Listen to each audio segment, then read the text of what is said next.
people think autonomous navigation, I'm sure they think of Tesla. And you were Sure. saying, we've got tons of experience here. Could the legacy manufacturers, could they just go to Tesla? Solution has to be correctly sized for the market it's going after. And what it takes to drive a car autonomously is far too expensive and too complex for a robotic commercial or industrial vehicle.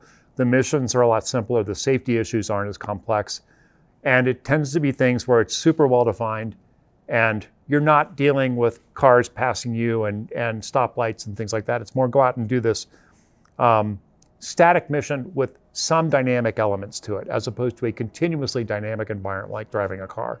I just don't think it's worth their time. And we're going to be way ahead of them in terms of what it takes to get a solution that makes sense and is priced appropriately for what they're doing.